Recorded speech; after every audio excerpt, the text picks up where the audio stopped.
মুগ্ধ যে এই নৃশংস ঘটনার বলি হয়েছে একটা সোনার টুকরো ছেলে ছিল। তার পরিবারের যে বেদনা,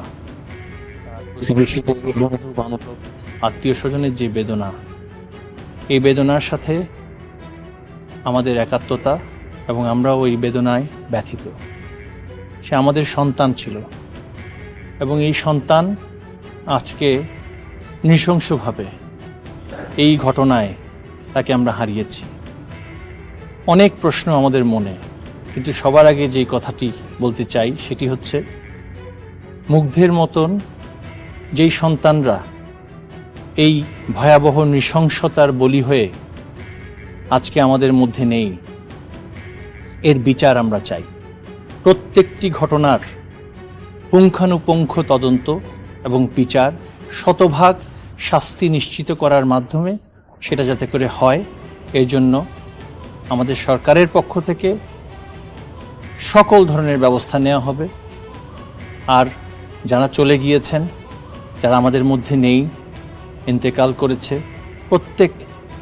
প্রত্যেকের সকল ধরনের ব্যবস্থা নেওয়ার জন্য, বিশেষ করে আমাদের যারা শিক্ষার্থী, আমাদের শিক্ষা মন্ত্রণালয়ের পক্ষ থেকে আমরা সকল শিক্ষার্থীদের সাথে, পরিবারগুলোর সাথে যোগাযোগ স্থাপনের চেষ্টা করছি এবং আমাদের পক্ষ থেকে শতভাগ সকল ধরনের সহযোগিতা অব্যাহত থাকবে। আমাদের মাননীয় প্রধানমন্ত্রী, বঙ্গবন্ধুর কন্যা জননেত্রী শেখ হাসিনা, তিনি আজকে মাননীয় প্রধানমন্ত্রীর শিক্ষা ও সংস্কৃতি বিষয়ক উপদেষ্টা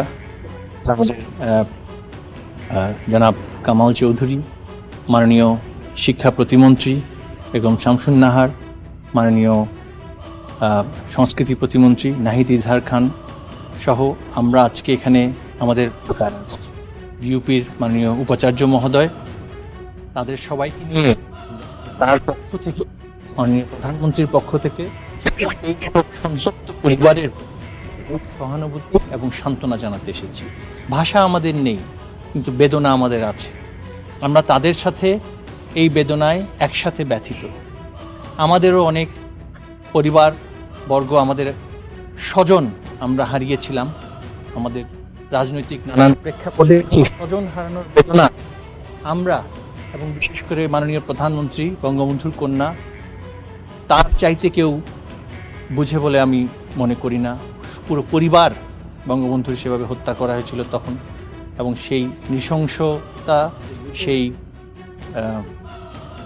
বেদনা তিনি আজও বহন করছেন এবং প্রত্যেকটি পরিবারে আজকে এই ঘটনার মধ্যে দিয়ে যারাই প্রাণ হারিয়েছে, আমরা প্রত্যেকটি ঘটনা যথাযথ বিচার করার জন্য বিচার বিভাগীয় তদন্ত কমিশন করা হয়েছে এবং আমরা প্রত্যাশা করি, যেহেতু এটি নিরপেক্ষ বিচার বিভাগীয় তদন্ত, প্রতিটি ঘটনার এক একটি নথি হবে, প্রতিটি ঘটনার এক একটি তদন্ত হবে এবং যারাই এর জন্য দোষী